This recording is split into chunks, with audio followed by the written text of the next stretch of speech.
Okay, I'm back. I feel like a little bit of a cheater because I took a minute to organize life. After you take out your provisional cast on thread, there's a little bit of chaos. Your working yarn has gotten all mixed up. This guy is all wrapped around everything, around the working yarn. So instead of organizing that here in front of you, I kind of just went and did it. But now what I have, actually, I also want to say the last few stitches of your provisional cast on tend to be more challenging. Just stick with it. It'll all work out, but plan on kind of fiddling with those a little bit more. So here is that first loop that, remember, I was just like, this tail part, we're just going to hang over our needle.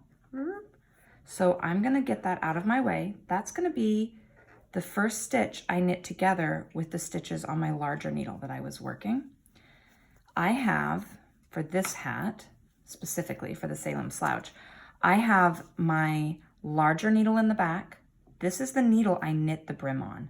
And the smaller needle in the front, this is the needle I picked up the stitches, the provisional cast on with.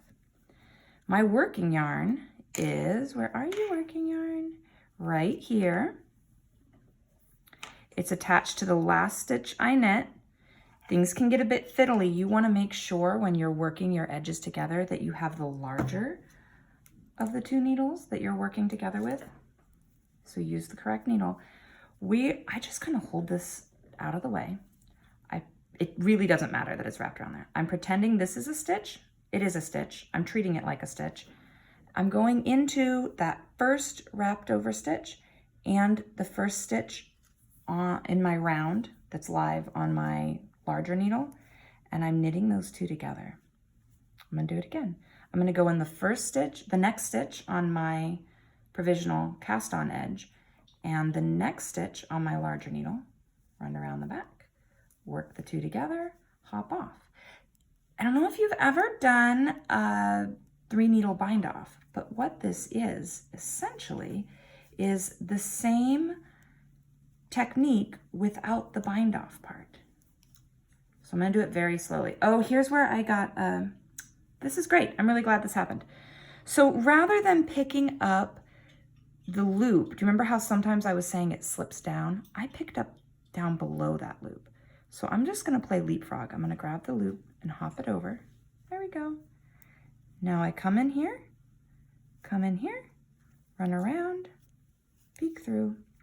And now we're to that stitch where I went in through the front rather than the back.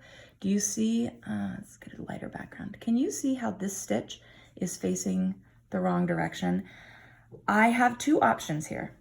I can either go into the back of it like this and knit it together properly with the next stitch on my needle. Or if that feels too awkward, I can just turn it around. Turn around. Oop. There we go. Now I can work it normally. Run around, work the two together, hop off. So we're just going to work the stitches on the front needle together, like a knit two together, with the stitches on the back needle. You can hop off one at a time.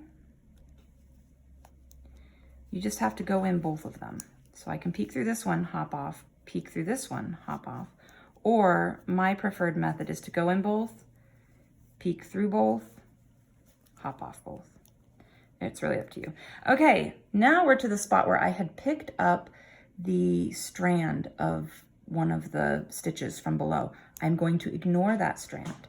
It's trying to get attention, and you just have to not give it attention. I'm working the stitch. I'm going to do these one by one. In front of it. Come here. And now I'm just going to drop it off. Bye-bye, strand. There you go. There you go. Don't be a drama queen. Okay. And now I work its neighbor. So this is the plan all the way around our brim. Working two together. Whoops. Nothing changes if you're a continental knitter. Although continental, it is easier for me to go through one and then the other. Oh, wonderful. Okay, it happened again. Do you see what I did rather than go into this, let's look at this guy. Rather than go into this loop, I went into the loop below. So what I have is the loop I was supposed to go through right here and the loop below still on my needle. So I play leapfrog. I grab the loop from below and I hop over and off. There we go.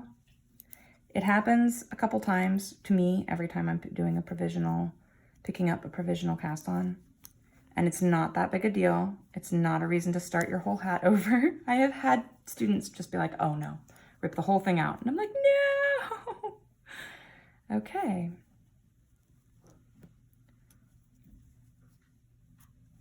Here we go, and hop off. So that's the plan. There we go, round and round until we have picked up all of our stitches. The 2 layers of fabric are now joined together with the purl ridge on the outside.